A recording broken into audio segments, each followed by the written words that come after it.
Welcome back guys to my channel podcast book audiobook. Kali ini saya akan membacakan kembali buku hidup dan karya Sigmund Freud, sebuah biografi lengkap dari Ernest Jones. Melanjutkan ke halaman 63 baris ke 3.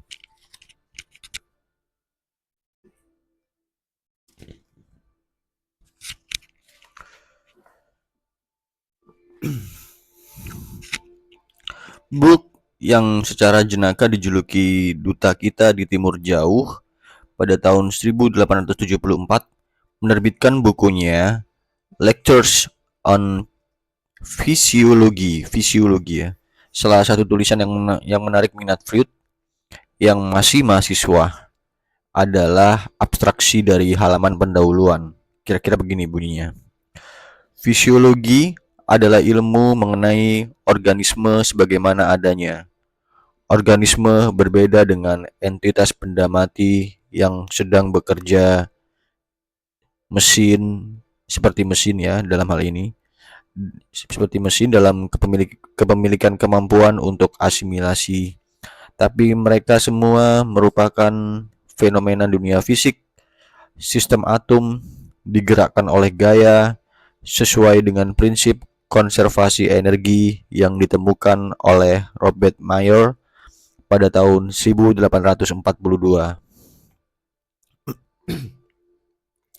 Dinafikan selama 20 tahun, baru kemudian dipopulerkan oleh Helmholtz. Jumlah gaya atau dalam kurung gaya gerak dan gaya potensial selalu konstan dalam tiap sistem yang terisolasi. Penyebab sebenarnya disimbolkan dalam dunia ilmiah dengan kata tanda petik gaya. Semakin sedikit yang kita ketahui tentangnya, semakin banyak gaya yang dapat kita bedakan. Antara lain mekanis, elektris, gaya-gaya magnetis, cahaya, dan panas. Kemajuan pengetahuan membaginya menjadi dua, gaya tarik dan gaya tolak. Kesemua gaya ini bekerja juga pada organisme manusia. Ya, begitulah pembukaannya ya, pendahuluan dari buku Lectures on Physiology-nya Brooke bacanya. Enggak tahu ya bacanya Brooke atau Brooke ya. Lanjut. Brooke kemudian memberikan ulasan dan penjelasan rumit dalam 2 volume bukunya mengenai apa yang disebut dengan transformasi dan saling mempengaruhi gaya-gaya fisik pada organisme hidup.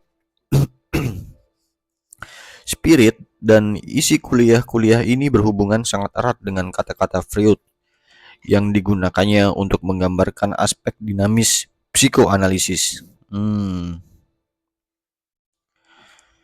Gaya-gaya membantu atau menghambat satu sama lainnya berkombinasi satu dan dengan yang lainnya, berkompromi satu dengan yang lainnya, dan seterusnya. Satu hal yang sangat erat berhubungan dengan aspek dinamis fisiologi Brooke adalah orientasi evolusinya. Bukan hanya organisme merupakan satu bagian dari dunia fisik, tapi dunia organisme itu sendiri merupakan satu keluarga. Perbedaan yang nyata merupakan hasil dari perkembangan yang berbeda-beda, yang dimulai dari organisme satu sel. Ini juga mencakup tanaman, hewan tingkat rendah dan tingkat tinggi, seperti juga manusia. Dari sekelompok manusia purba hingga ke puncak peradaban masyarakat barat sekarang ini. Dalam evolusi kehidupan, tidak ada spirit, esensi, tidak ada kehendak superior, atau tujuan ultimate yang bekerja. Energi-energi fisik menyebabkan efek sebab.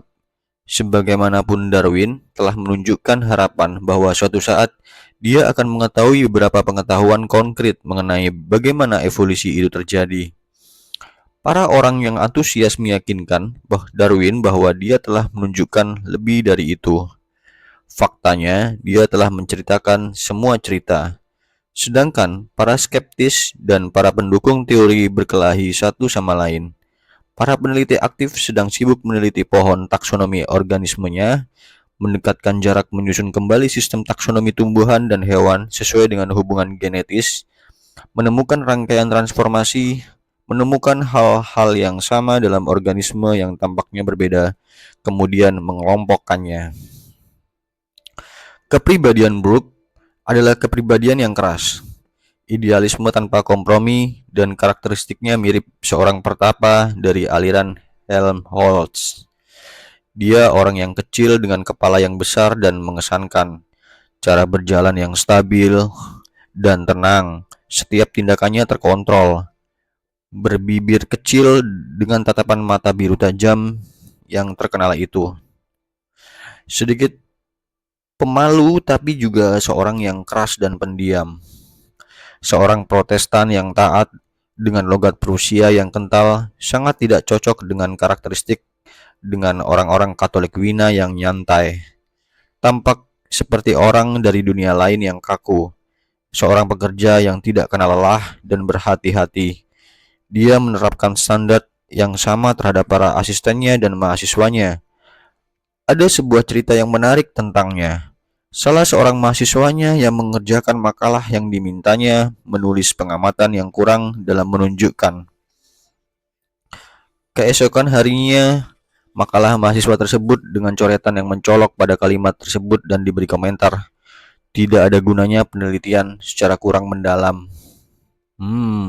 Dosen yang killer ternyata. Dia merupakan salah seorang penguji yang ditakuti.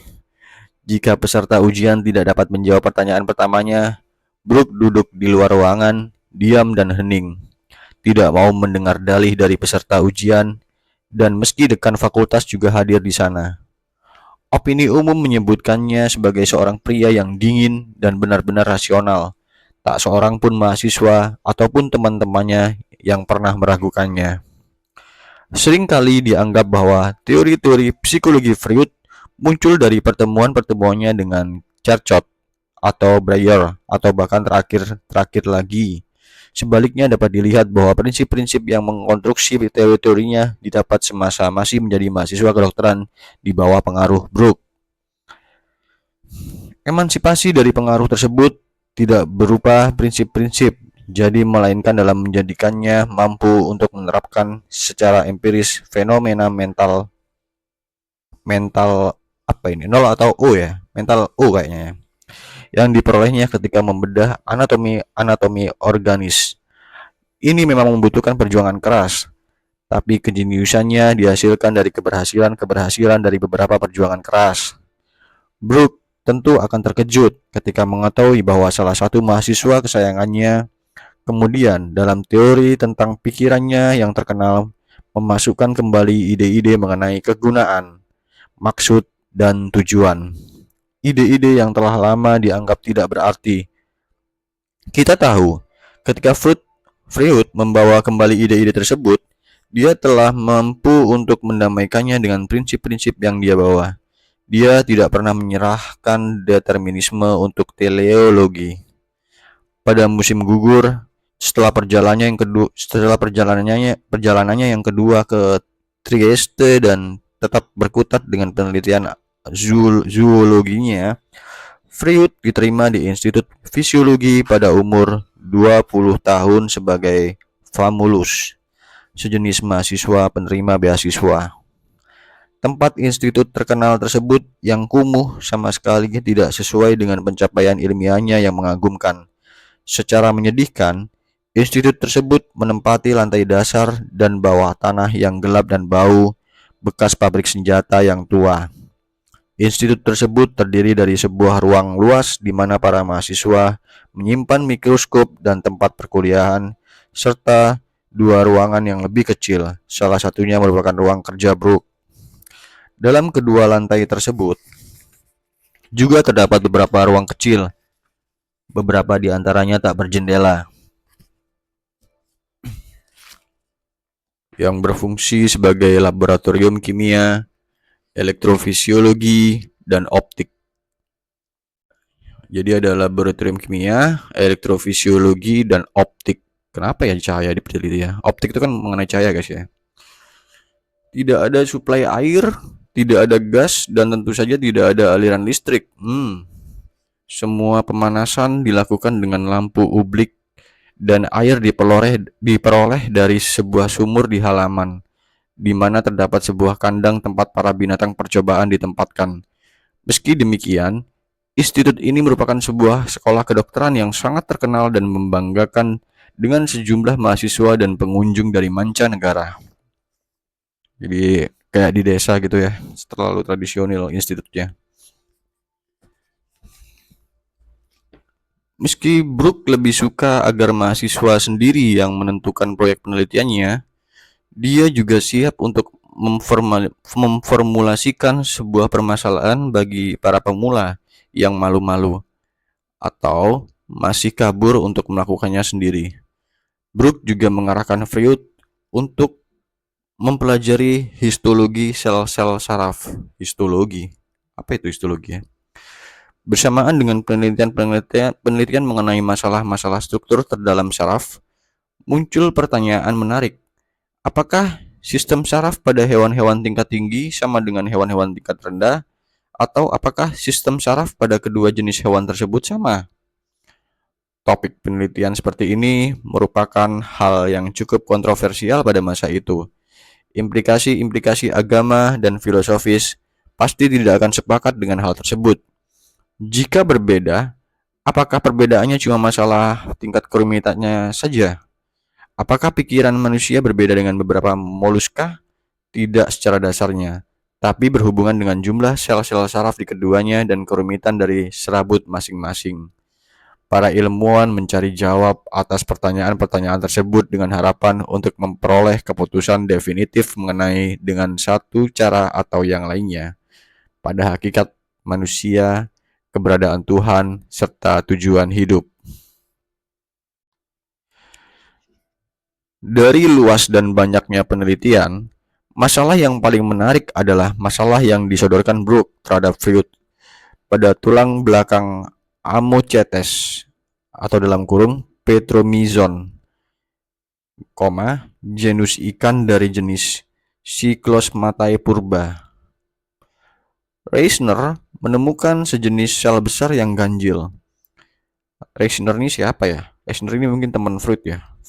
Reisner menemukan sejenis sel besar yang ganjil pada ikan itu ya, pada jenis Cyclosmatae purba pada tulang belakang Amochetes.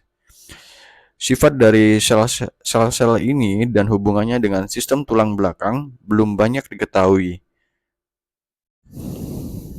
Meski telah banyak penelitian yang dilakukan untuk mengetahuinya, Brooke mengharapkan agar histologi sel-sel ini dapat dijelaskan, dibantu oleh berkembangnya teknik-teknik penelitian.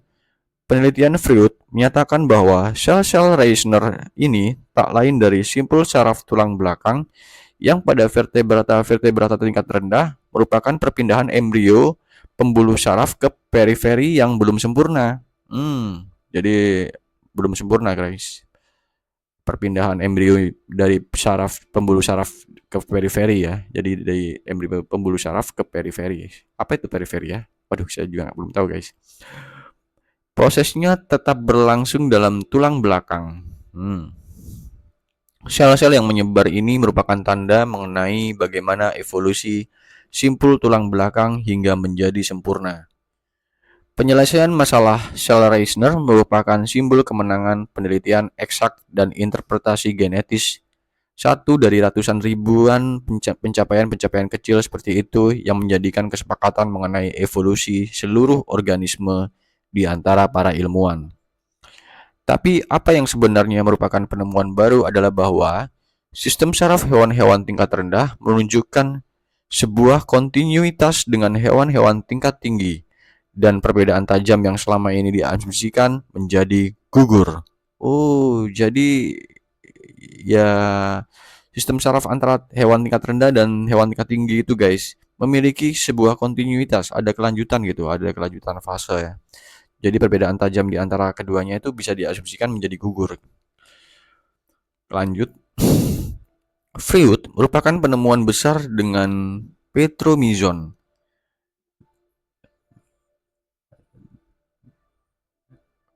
Sel-sel simpul saraf tulang belakang ikan telah lama diketahui bipolar atau mempunyai dua proses ya. Sedangkan untuk vertebrata tingkat tinggi adalah unipolar. Perbedaan antara binatang tingkat tinggi dan rendah ini oleh Freud ditiadakan.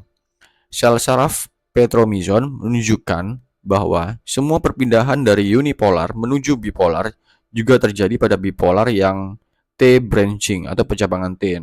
Dalam kata lainnya pencabangan T, T-branching, pencabangan T.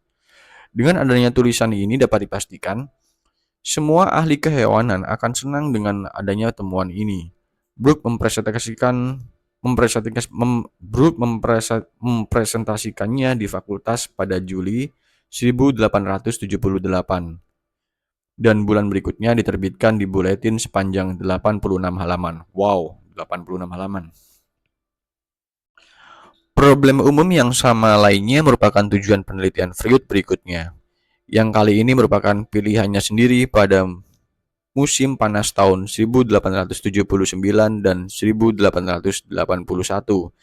Kali ini objek penelitiannya adalah sel saraf udang karang. Oh, sel saraf udang karang. Di sini dia menguji jaringan otot hidup secara mikroskopis menggunakan lensa Harnack nomor 8, sebuah teknik yang waktu itu merupakan sebuah teknik yang belum berkembang dan masih sedikit diketahui. Dan dia berhasil membuat kesimpulan pasti bahwa poros silinder dari serabut saraf tidak mempunyai perkecualian dalam strukturnya. Dia adalah orang pertama yang menunjukkan bagian mendasar ini. Dia juga mengenali bahwa pusat saraf terdiri dari dua substansi, yang satu tampak seperti jaring dan asal mula dari proses saraf. Pada makalah-makalah penelitiannya terdahulu, Freud membatasi dirinya secara ketat pada sudut pandang anatomi. Meski secara jelas, tampak penelitiannya mengarah pada pengungkapan misteri cara kerja saraf. Pengungkapan misteri cara kerja saraf. Hanya sekali dalam sebuah kuliah di tahun 1882 atau 1883 bertema struktur elemen sistem saraf, di mana dia menyimpulkan penelitiannya selama ini. Dia melakukan spekulasinya terhadap histologi dalam satu paragraf. Berikut paragrafnya, guys. Jika kita mengasumsikan bahwa serabut saraf mempunyai signifikansi sifat konduksi terisolasi, maka kita harus mengatakan bahwa jejak-jejak saraf yang terpisah adalah konfluen pada sel saraf. Kemudian, sel saraf menjadi awal dari semua serabut saraf yang terhubung secara otomatis.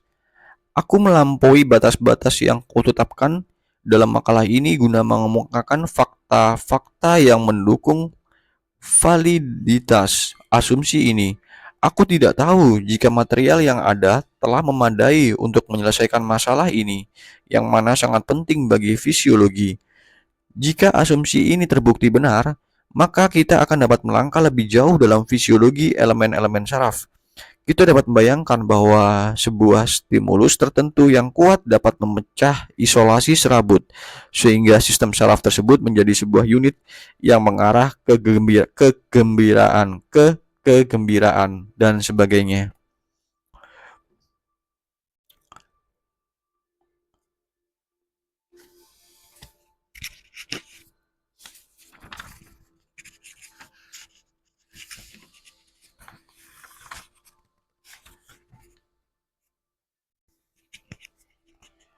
Oke, lanjut. Konsepsi integral sel-sel dan proses-proses saraf ini, inti dari teori saraf modern, merupakan hasil kerja Freud sendiri. Dan tidak tampak ada bantuan apapun dari pengajarnya di institut. Dalam kalimatnya di atas, terdapat sebuah keberanian pemikiran sekaligus juga sebuah kehati-hatian penyajian makalah. Dia tidak membuat klaim nyata, tapi dua tanggapan muncul. Kuliah Saat dia memberikan pernyataan tersebut, diberikan 4 atau 5 tahun kemudian setelah dia melakukan penelitiannya, yang menunjukkan lamanya waktu perenungan. Kemudian, setelah lama perenungan, seseorang akan berpikiran bahwa sedikit keberanian dan kebebasan imajinasi yang sering dia tunjukkan kelak tidak banyak membuat terobosan baginya, karena dia gemetar dan tak berani meneruskan ketika berada di tepian teori sarafnya sendiri, yang mana merupakan dasar dari ilmu saraf modern. Dia rupanya masih belum paham bahwa untuk memperoleh disiplin dalam kerja ilmiah orisinal juga dibutuhkan ruang bagi berkembangnya imajinasi. Ya, seperti kata Einstein, guys. Imagination is more important than more than knowledge ya. Lanjut, kita lanjutkan. Sebenarnya tidak ada sesuatu yang pantas dicatat dari kalimat-kalimat sebelumnya, sehingga nama Freud tidak tercatat dalam sejarah sebagai salah satu pioner teori saraf modern. Terdapat banyak pionir semacam itu. Yang paling terkenal adalah penelitian Wilhelm His dengan kajian embriologisnya mengenai asal mula sel-sel saraf. Atau ada lagi August Forel dengan observasinya mengenai degenerasi Wallerian setelah terjadinya luka pada bagian-bagian serabut saraf. Dan juga Ramon Y.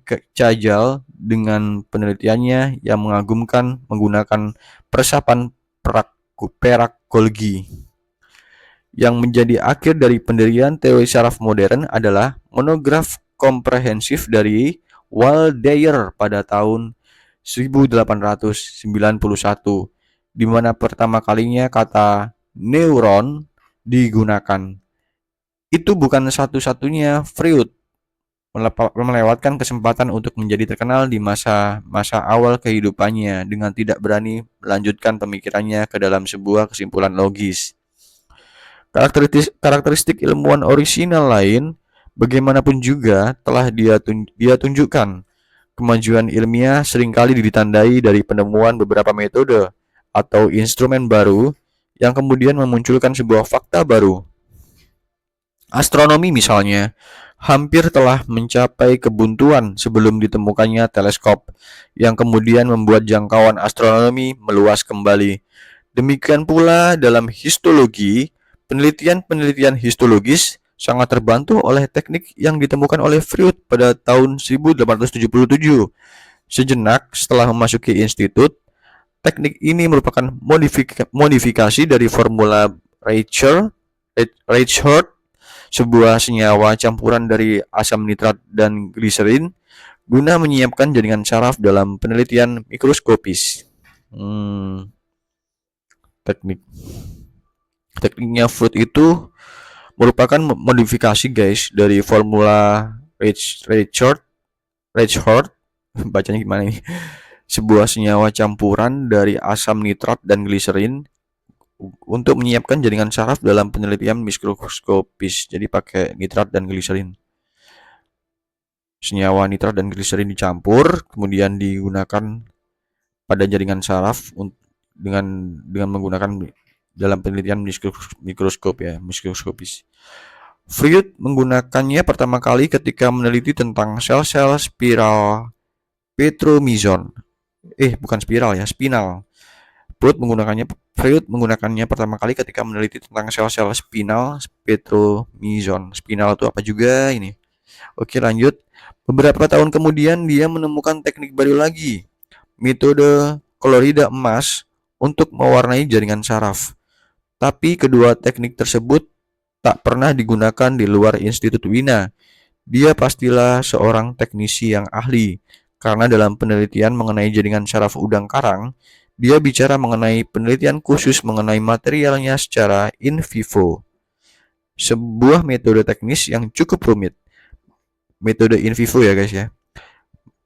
Metode tersebut dipelajarinya dari Stricker. Ini bacanya apa ya? Ini Stricker. Stricker.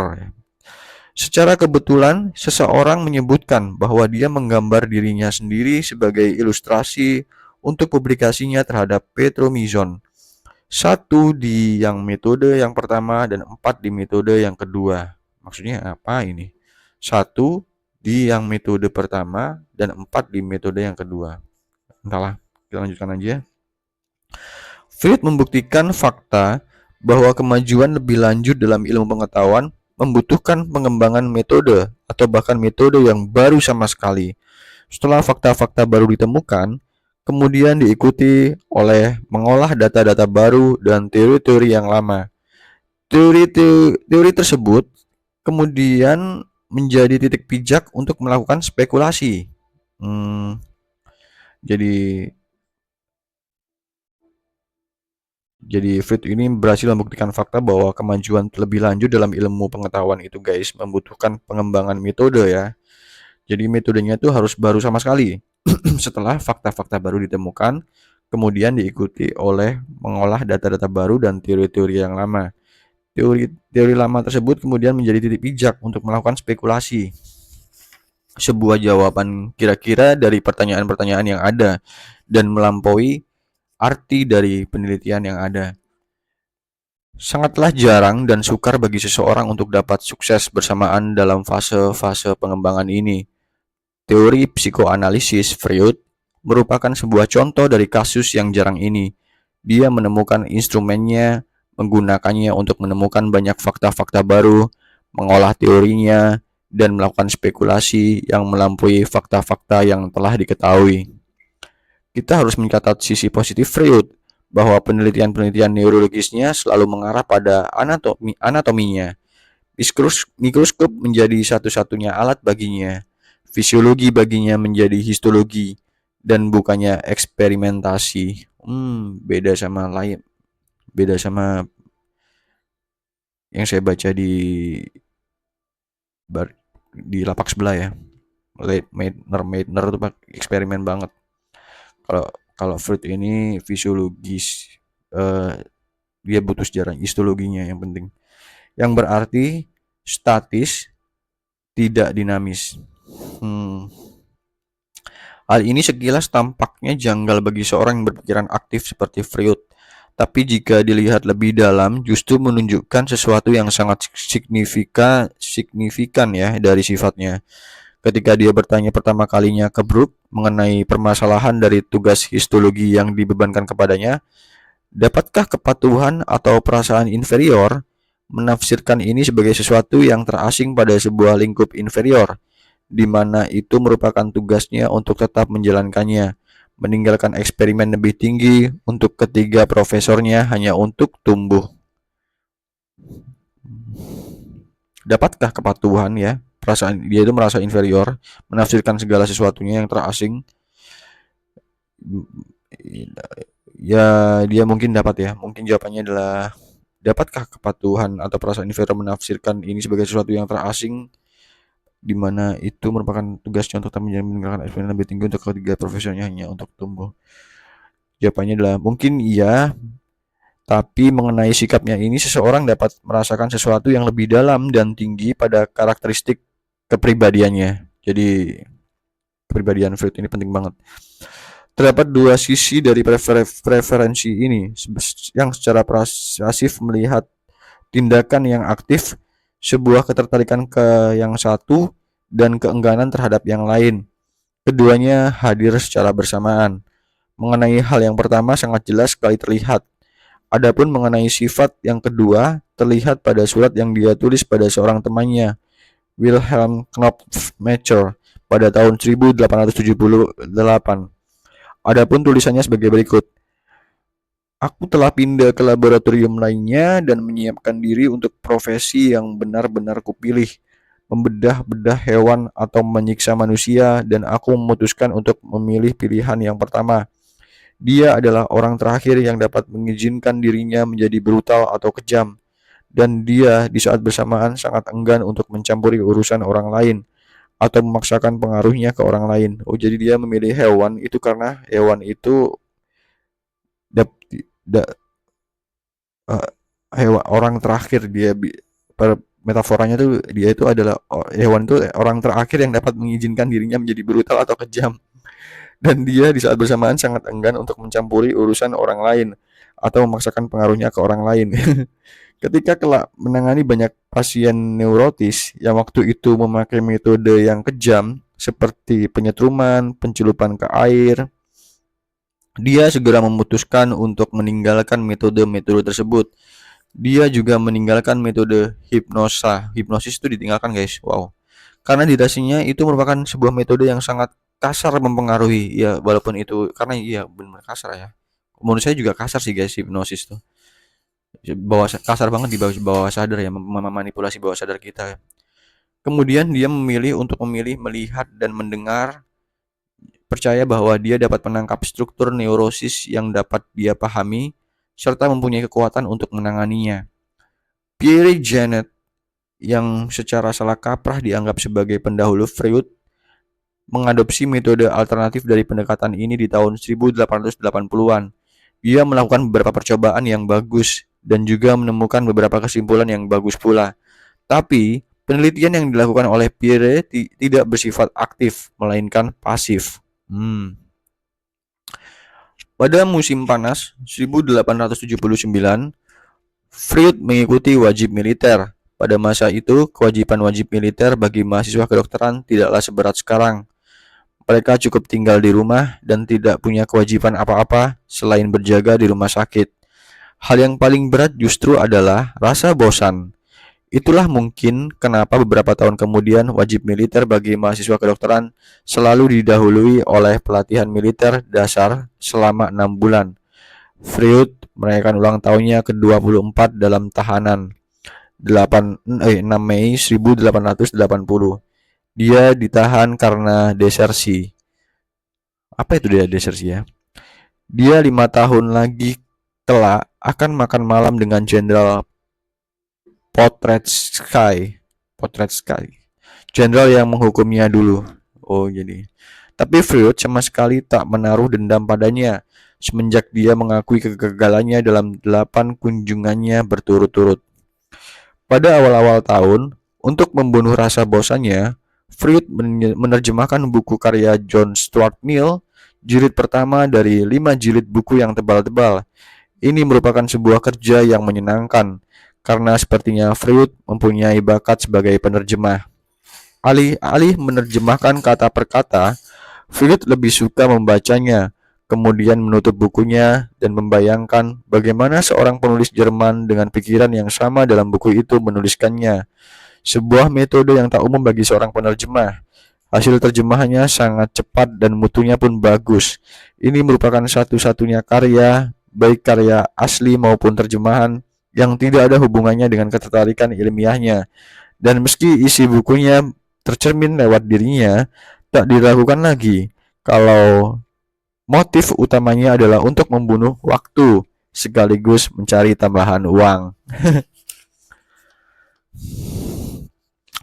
3 dari karya-karya Mill membahas mengenai masalah-masalah sosial seputar perburuhan, hak suara wanita, dan sosialisme.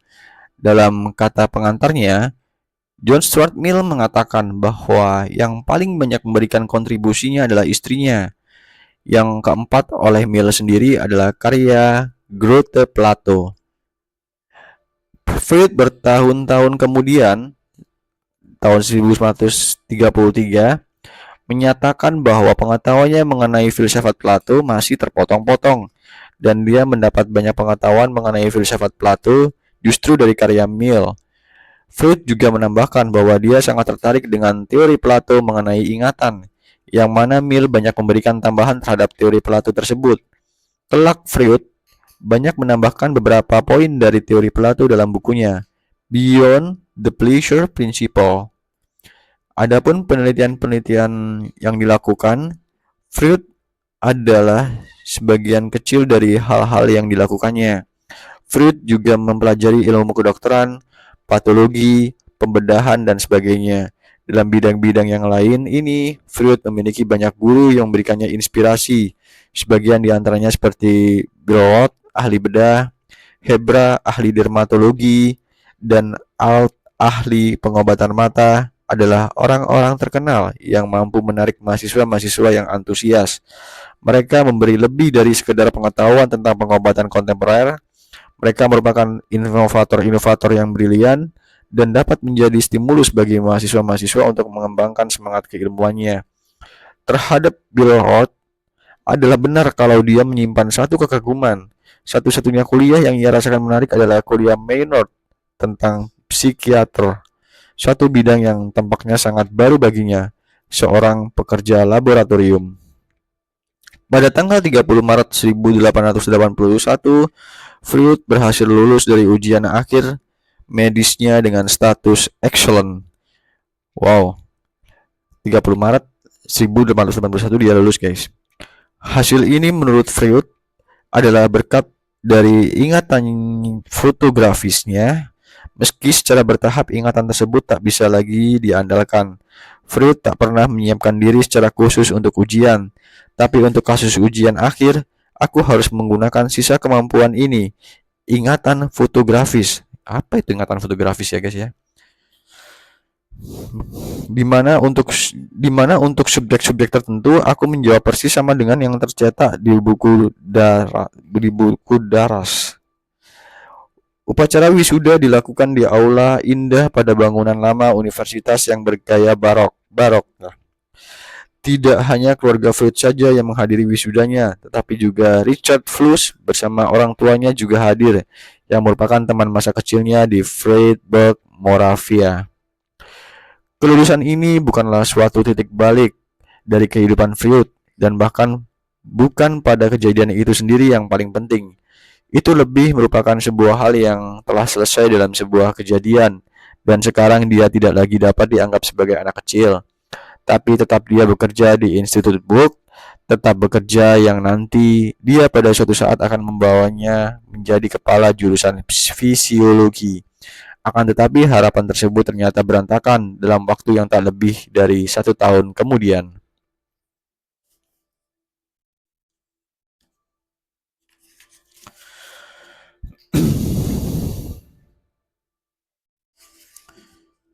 Bab 5.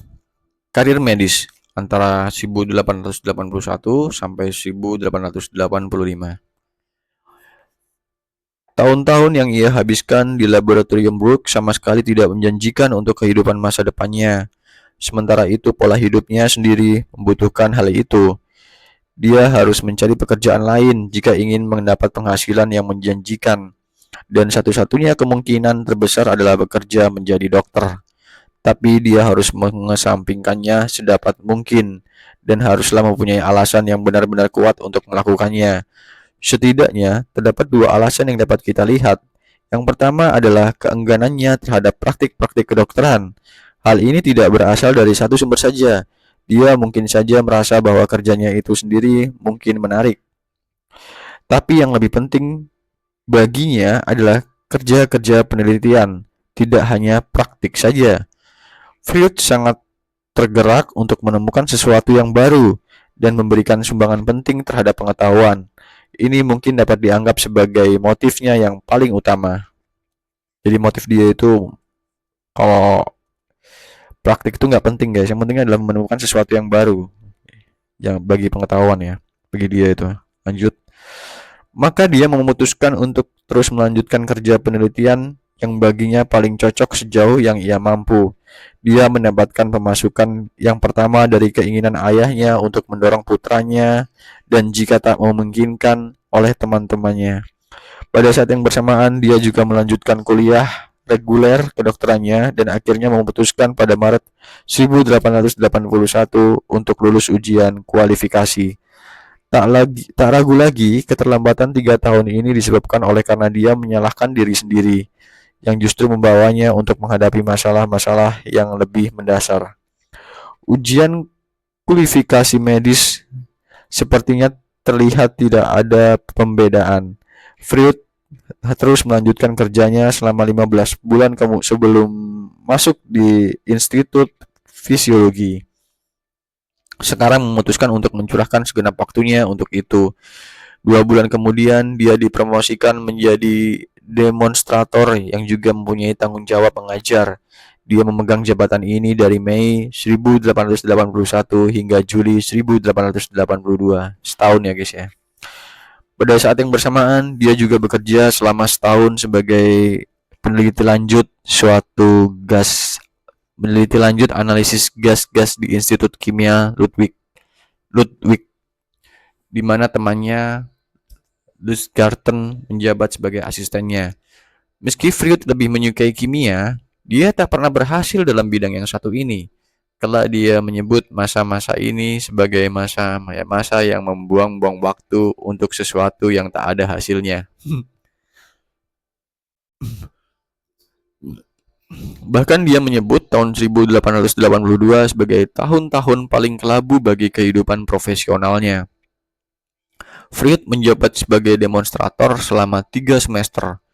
Menurut jenjang karir yang biasa, jabatan ini biasanya berpromosi menjadi asisten, kemudian asisten profesor, dan puncaknya menjadi profesor fisiologi di institut. Pada akhir semester ketiga, Juni 1882, sebuah kejadian yang dipandang sebagai titik balik dalam kehidupannya terjadi. Kejadian yang sangat menentukan karirnya kelak. Kejadian ini adalah keputusannya untuk mencari nafkah sebagai dokter dan berhenti dari laboratorium Brook. Hal ini menurutnya dalam buku autobiografinya 1923 sebagai berikut. Tertulis, titik balik terjadi di tahun 1882 ketika guruku, orang yang sangat kuhormati, mengoreksi sifat kedermawanan ayahku dengan sangat menganjurkanku dengan melihat dari sudut pandang kondisi finansialku yang buruk untuk menunda karir teoritisku. Aku mengikuti anjurannya, meninggalkan laboratorium fisiologi dan masuk ke rumah sakit umum. Deng deng. Lanjut guys. Dia berhenti jadi peneliti dan kemudian jadi dokter guys karena butuh uang. Lanjut. Ketika beberapa orang beranggapan hal ini terjadi karena ada perselisihan antara dirinya dengan Brook, Freud dengan tegas membantah dan menyatakan bahwa dia keluar dari laboratorium fisiologi justru karena anjuran Brook. Brook sebenarnya justru mendukung karir teoritis Freud. Brook merupakan sponsor utama bagi Freud untuk mendapat posisi privat dosen ya. Dan juga karena pengaruh Brook pula, Freud mendapat beasiswa studi di Paris. Prospek di laboratorium Brook memang cukup gelap. Kedua asisten hanya 10 tahun lebih muda dari Freud, yang membuat Freud tidak akan menjabat posisi tersebut dalam waktu yang singkat.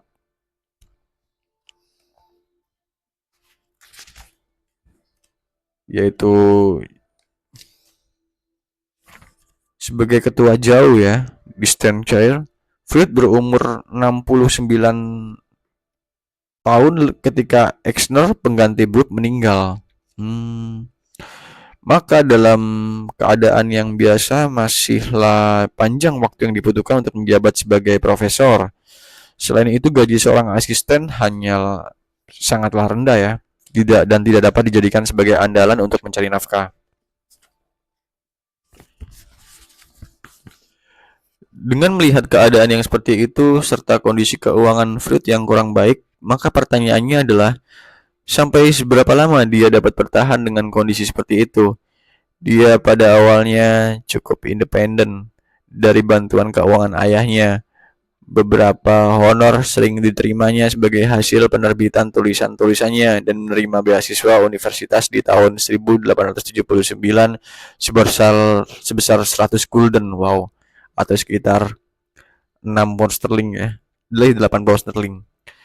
100 gulden di situ pada saat itu sekitar 8 pound sterling.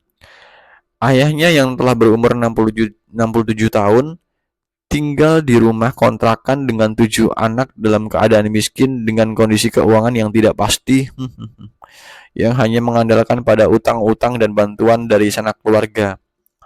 Modal yang tersisa pun juga ikut hilang bersamaan dengan krisis ekonomi yang melanda kota tersebut pada tahun 1873.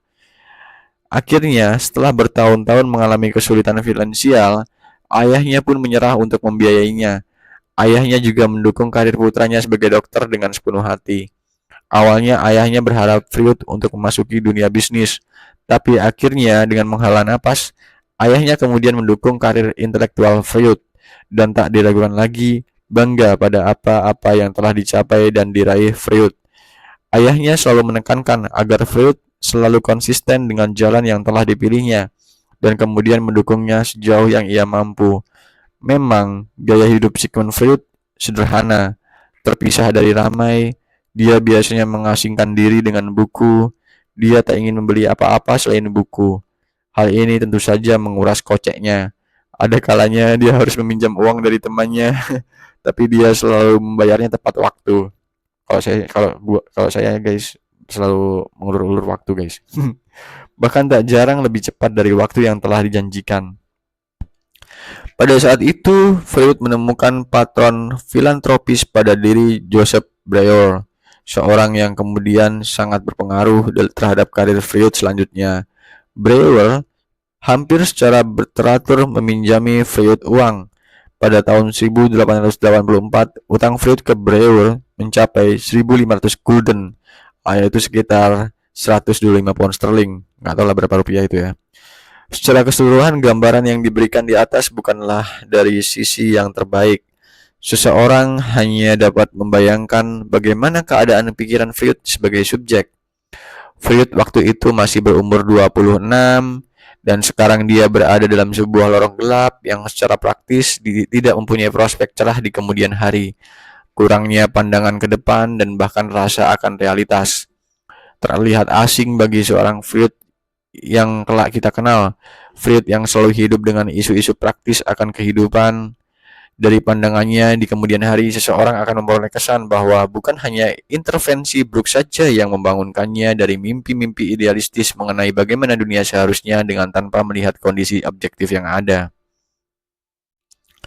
Sebenarnya Freud tidaklah buta sama sekali akan kondisi objektifnya, ataupun dia terjebak memutuskan sesuatu yang tak disukainya. Semenjak memperoleh gelar M.D.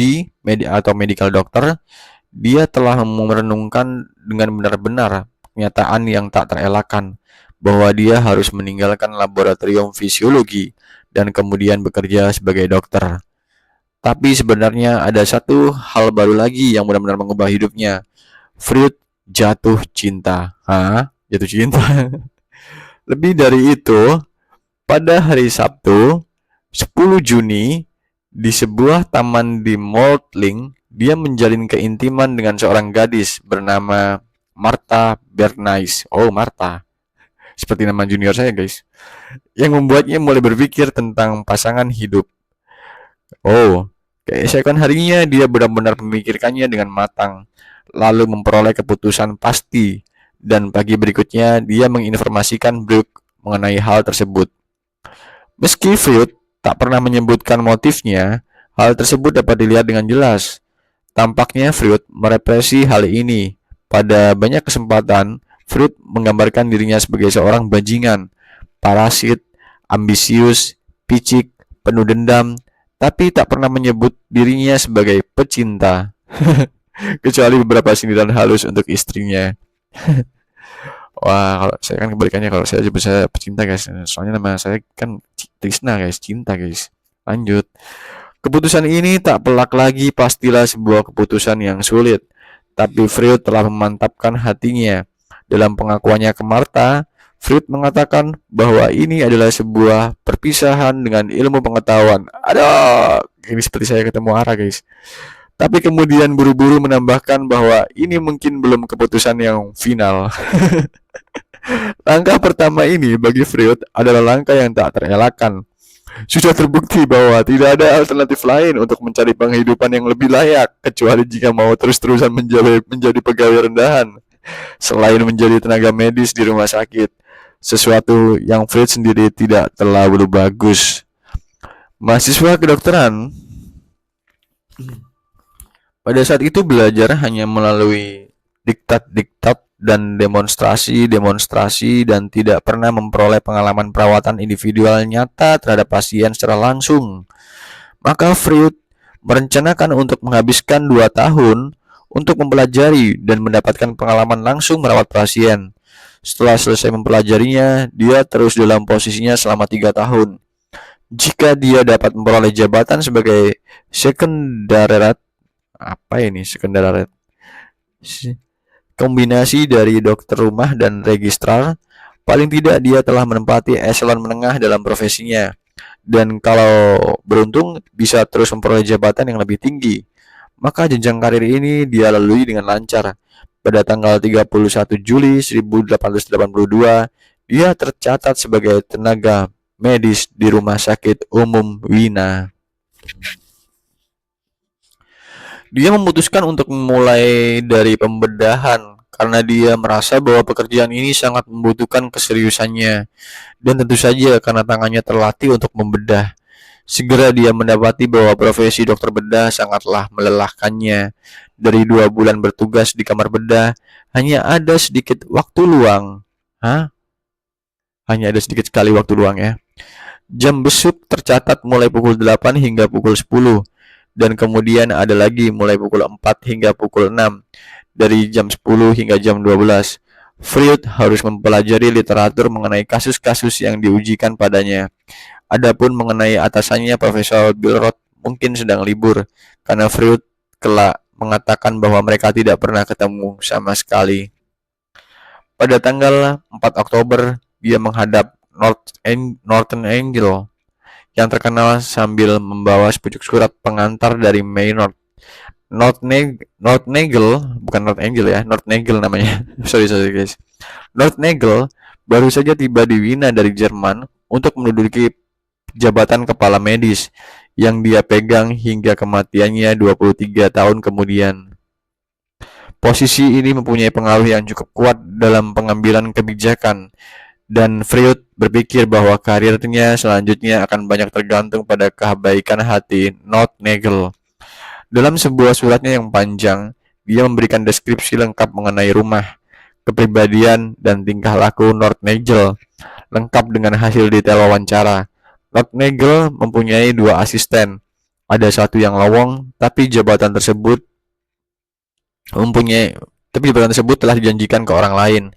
Kemudian Freud menanyakan, apakah bisa dia masuk dalam departemennya sebagai aspiran? Aspiran, apa itu aspiran? Aspirasi, seorang yang suka memberikan aspirasi mungkin ya, aspiran.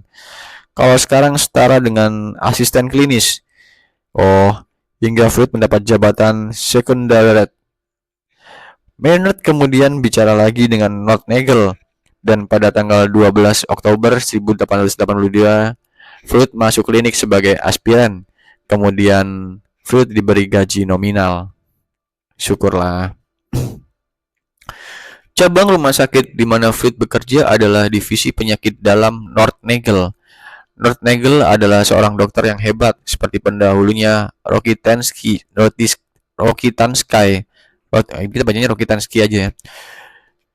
Dia datang ke Wina dari Jerman pada tahun 1882 dan meninggal pada tahun 1905. Konsepnya terhadap kewajiban seorang dokter sangatlah berat.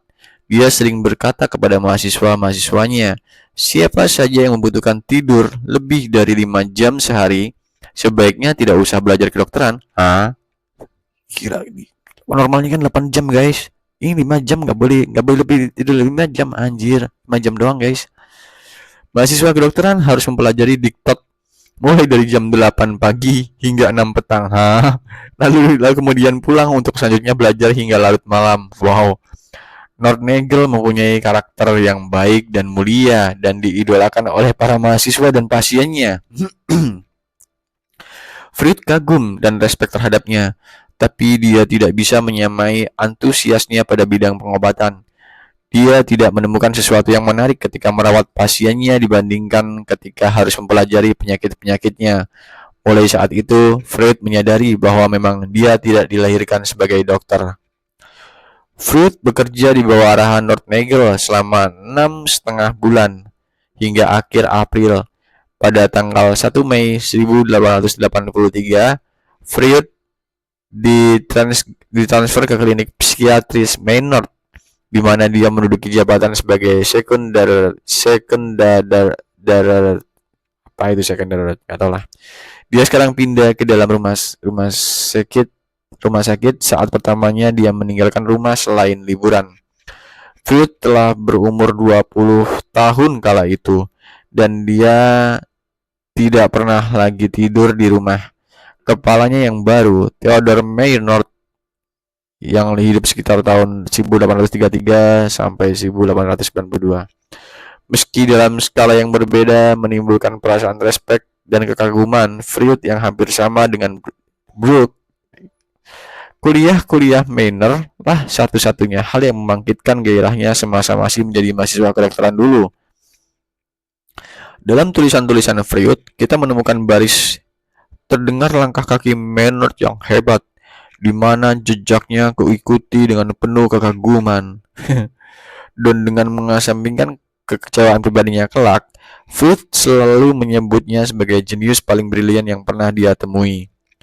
Freud sependapat dengan pendapat umum bahwa Maynard adalah ahli anatomi paling hebat pada saat itu. Tapi Freud mempunyai pendapat sendiri mengenai Maynard sebagai seorang psikiater.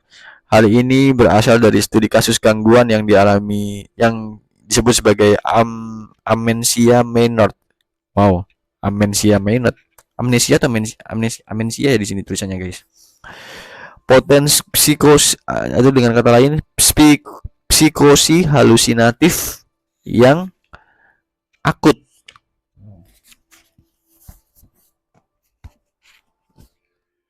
Yang membuat Freud mendapat kesan hidup mengenai mekanisme pemenuhan hasrat yang kelak dia pergunakan sebagai metode untuk menyelidiki mengenai alam tak sadar. Wow, alam tak sadar. Ini kesukaan saya, guys. Freud bekerja di klinik Maynard selama 5 bulan. 2 bulan di bangsal pria dan kemudian 3 bulan di bangsal wanita.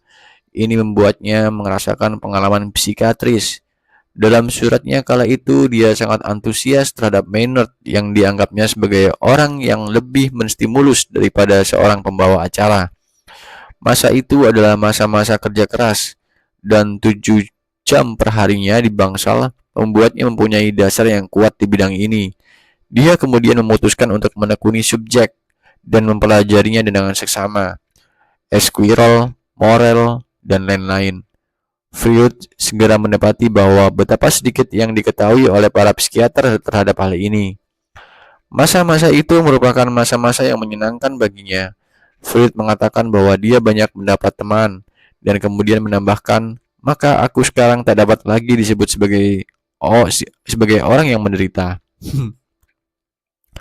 Ketika Serikat Sekundaris melakukan protes terhadap otoritas yang ada mengenai akomodasi mereka di Institut Patologi, mereka menunjuk Freud sebagai juru bicaranya, yang mulai menunjukkan bahwa Freud kini bukanlah sebagai dokter biasa lagi. Pada tanggal 1 Oktober 1883, Freud pindah ke Departemen Dermatologi. Departemen ini terbagi 2 cabang, satu untuk penderita penyakit kulit biasa, sedang yang lain untuk sipilis dan penderita infeksi lainnya. Bangsal untuk penyakit sipilis dan penyakit infeksi adalah bangsal yang diingini oleh Freud karena terdapat hubungan erat sifilis dengan berbagai macam penyakit saraf lainnya. Dia menyesal karena hanya bekerja di bangsal untuk pria dan tidak mengetahui gangguan serupa terhadap para wanita. Ini adalah kerja yang ringan. Jam kerja bangsal berakhir pada pukul 10 pagi dan hanya dikunjungi 2 kali seminggu. Maka Freud mempunyai banyak waktu di laboratorium. Selama 3 bulan bekerja, Freud juga menekuni bidang khusus nasolaringologi. Apa ini nasolaringologi? Di mana dia terlihat sangat kikuk menggunakan peralatan kerja ketika di poliklinik. Sebelum ia pergi ke sana, once back Martha sering mengunjungi Freud di pondokan rumah sakitnya. Pada bulan Oktober, setelah selesai bekerja dari tempat Maynard, Freud harus pindah ke ruangan kerja lain supaya Martha tetap tahu kegiatan sehari-harinya. Maka Freud menggambar sebuah diagram untuknya. Diagram yang menggambarkan kehidupan sehari-harinya untuk memperindah ruang kerjanya yang sama sekali belum pernah dikunjungi Martha. Freud meminta Martha untuk menyulam 2 sulaman yang berbingkai supaya dapat ditaruh di atas mejanya. Dia memilih 2 inskripsi untuk hal ini. Pertama, mengadopsi dari Candide adalah Travail sans raisonner, sedang yang lainnya adalah tema yang diambil ketika Fleisch mengutip kata-kata Santo Agustinus, "Encas the Daughter Atienstoi." 3 tahun kemudian, ketika dia sedang menyiapkan diri untuk membuka praktik, Freud mendapat sulaman yang ketiga. Kali ini kutipan dari kata-kata Charcot, "Il faut avoir la foi." Pada akhir tahun 1883, statusnya meningkat, terbukti dengan adanya 2 ruang kerja baginya di rumah sakit.